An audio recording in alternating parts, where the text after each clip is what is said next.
What's up, Scyushi Squad? We back again with some more Trove, and today we're going to be finally doing the newer tutorial. It's kind of a redone tutorial of the Fae Trickster. Now, I want to give you guys a heads up just because I've seen a lot of comments on the other tutorial videos. I'm not going to be showing you like full-on endgame gameplay. This video is strictly to end up showing you the stats and the damage numbers that you're going to be going for.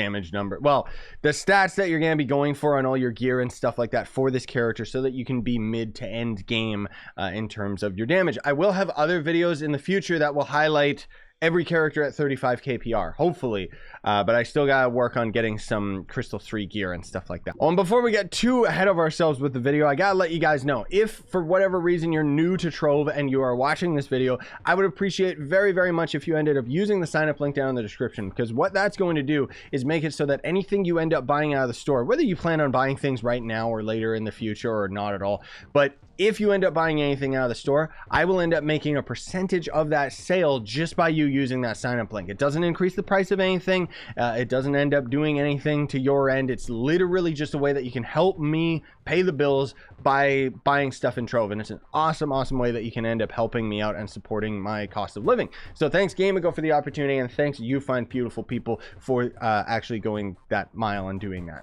Anyways, on with the video. So this is a Fae Trickster. Fae Trickster can end up being some of the highest single target damage in the game. You wouldn't think so, but it is true.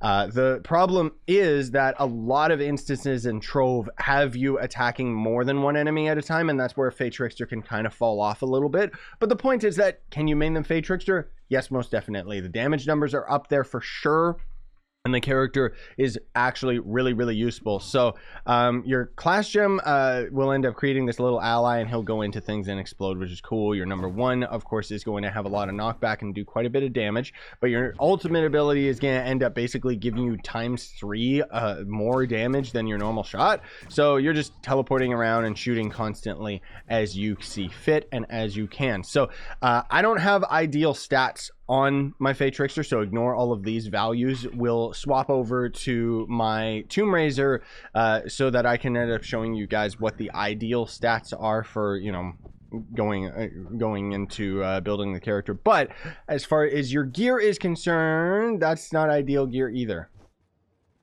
Okay, anyways, for your crystal gear, you're going to be going for the stats of crit damage and attack speed, because obviously the Fae Trickster is affected by both.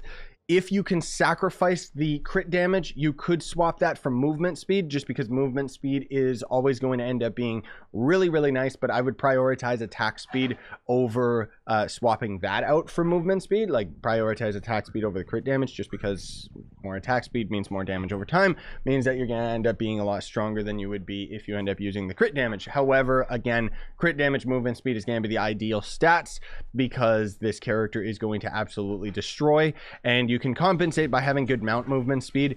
However, if you just want to do like normal dungeon farming, it always pays to have as much movement speed as you can on your character, just because you want to move as fast as possible. How's the Fae Trickster going to end up handling U10 and Delves? It's going to handle both of them well. Not mediocre, not badly, just well. For dungeon farming, you're going to be okay, just because you're doing the amount of damage that you need, but again, it's single target, so it's not the absolute best for killing big groups of mobs, which can end up being quite difficult in U10, just because, you know, a lot of mobs try to bundle together when you're fighting a boss. And then Delves, you're just going to be shooting and killing absolutely everything that you can. So it's entirely up to you whether you want to end up maining the character, and this is the new Heckbug costume, which is absolutely beautiful. So anyways, for the ring, you're probably going to want not stability, that's for sure. You can go for crit hit, for second stat, crit hit, second stat, magic find. It doesn't really matter too much. You could go for energy regen if you really want to be able to spam your abilities, but whatever. For the banner, you know, I always just end up using the standard ones from the Delves that give you 300 light, just because they're consistent. However, if you want to optimize your damage, you're gonna want to have as much light as possible, which includes the torches from the Leviathans. That's going to end up being the highest amount of light value you can get, and if you're super duper lucky, you'll end up getting the permanent torch rather than the temporary one, and that can end up giving you the highest light values in the game for any of the torches anyways. For the ally, Not the heck bug, baby.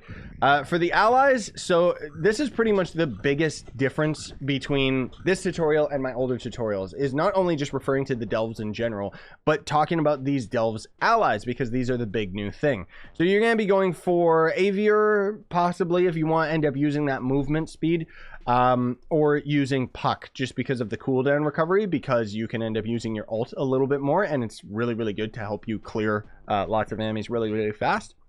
For the Flask, I'd always recommend using Death Defying, just because, I mean, it's always going to end up being your best bet. Food, another item that I barely end up talking about in these tutorials, and I'm sorry I don't, is either Cave Milk or the Free Range Electro, probably. You get all these things in the Delves, and they're just kind of a granted where you use them, you get more light value, there you go. But anyways, back onto the Flask. Death Defying is just kind of a must, because if you've built your character correctly, you will not have over 2 million health. You will have somewhere around 500 to 600k health, which means you're getting one shot by basically everything in the game. So that's why I always recommend Death Defying, especially if you're going into really, really deep delves, because those enemies slap. Otherwise, you can end up using other vials if you want. Honestly, I'm not going to get too deep into it because there's a lot of different combinations of vials that you can end up using. But personally, I always just recommend Death Defying because it's the easiest get out of jail free card, because an enemy hits you, a potion, you die, and a potion ends up healing you automatically, right? And then you'll end up getting your emblem effects. So one of the emblems you definitely want is Arcane, just because that's going to end up giving you more damage total. You can end up using the Beamer ally, or, well, ally, it's kind of an ally through the emblem, but whatever. Sure Strike is mostly what you're going to be using, is a combination of Arcane and Sure Strike, but eventually once you end up getting enough crit hit, you can end up swapping Sure Strike off to other options. So you can use I think Beamer is the one based on magic, right? Based on your physical damage. Oh, never mind, I have this on as a joke. Okay, so it's going to be the Evil Eye, that's the magic one. But otherwise, if again you're about absolute efficiency and speed, I'd recommend probably using Chromatic, just because then you'll get your ult more often. If you're dying too much, get Unyielding, and if you are just about speed, use Trailblazing. You can use a combination of any of these if you're doing enough damage that you can actually swap out Arcane, because the ideal goal with Trove is to try and have as much damage as you can that you are not reliant on potions, and Fae Trickster can easily end up doing that just because the damage values are so high. But I mean, that said, there's no problem if you're using Arcane and stuff like that. So anyways, subclass ability, I like using the Knight just because it gives me the extra movement speed on my mount, which compensates for the lack of movement speed that I have on the character. But if you just want more damage, you're going to be going for Sorta Crazy, the Lunar Lancer one, because you'll end up going big mode and then absolutely destroying things. Now, to talk about the ideal gem stats and everything like that, let's swap over to my Tomb Raiser so that I can show you guys, because I have all of my magic gems on the Tomb Raiser. So for the Gem Forge, we're going to be looking at all of the gems and stuff, and let's just call, we're going to call these boosters or pearls. I always call them pearls just because that's kind of what they look like, but boosters makes a lot more sense. So anyways, for the cosmic gems, they're all going to end up being very easy. You just want all of your pearls to end up being into light. Getting that to happen, however, is pretty difficult. Not as bad on the lesser gems. The lesser gems are easier because you're going to be getting so many lesser gems from farming end game that you can literally get a stellar cosmic gem, level it up, and if it didn't end up putting all pearls into light, just scrap it and go for another one. If you can afford it, obviously, but otherwise it's going to be pretty expensive to end up swapping those stats off. The other stats are going to end up always being magic damage and crit damage, and then for the big boy cosmic gem, Berserk Battler is kind of just the big one that I always go for, just because it steadily gives you more and more light value as you attack with it. So, you know, and Vampiric, even though it gives you a small movement speed boost, Vampiric's not going to be that great on somebody like the Fae Trickster, just because your attack speed isn't going to be fast enough to end up doing enough life drain that it ends up making it worthwhile. But this one's going to be the harder one to end up getting the 3 pearls into light. Yeah. So now for the rest of the gems, this is what I do. I want to stress this enough that this is not like ideal, absolutely perfect coefficiency. But from what I've tested, I mean, it honestly doesn't matter that much. Lots of people at the end game try to give me slack because it's like, oh, you know, this isn't the perfect build or anything like that. What are you talking about?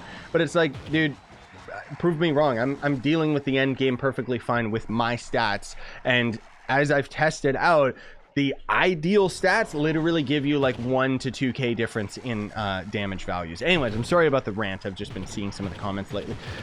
So anyways, for the empowered gems, before we get into the stat values themselves, cubic curtain's gonna end up being pretty good just because survivability.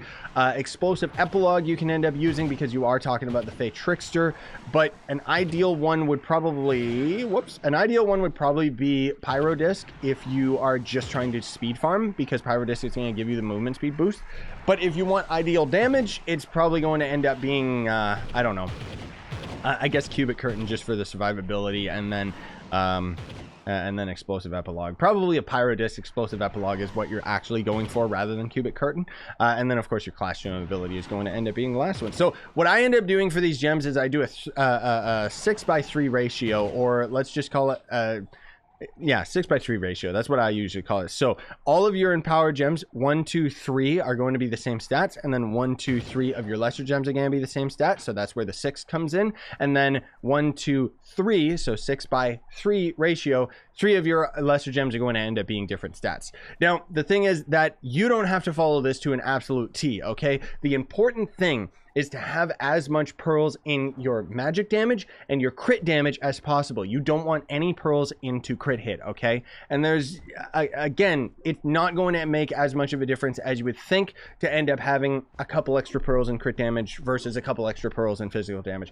But the easiest way that I can explain this to you guys today is just the 6:3 ratio. So that's going to be 6 of your gems are going to have 2 pearls magic damage, 1 pearl crit damage, and then no pearls into crit hit. So all of your empowered gems are going to have that, and then 3 of your lesser gems are going to have that, thus being the total of 6. And then the other 3 lesser gems are going to end up having 2 pearls crit damage, 1 pearl magic damage, and no pearls crit hit. You can see it doesn't make that much of a difference. I actually have full 3 pearls into crit damage right here. It really doesn't make that much of a difference. But the whole thing is that ideally you should end up having over 100% crit hit. And once you do, you can end up swapping crit hit off of any of your gems that you're willing to sacrifice, that you can sacrifice for some max health, just so you have a little bit more survivability, but it's not gonna be that much, honestly. So just looking at the raw stats themselves, again, over 100% crit hit, or just 100% crit hit, as close to it as possible is the ideal. And then your magic damage is going to be anywhere around a base of 80,000 and up. I'd recommend actually 100,000 and up. This is mid to end game. Ideally, you're getting, again, around 150k for your base. That's not including the multipliers that end up giving you even more damage, but, you know, hover over it so you can see it. I don't know if you can even hover over these stats in console, can you? And then for your crit damage, you want that to be, I guess, 800% and up. Again, maybe leaning more towards 1,000% and up.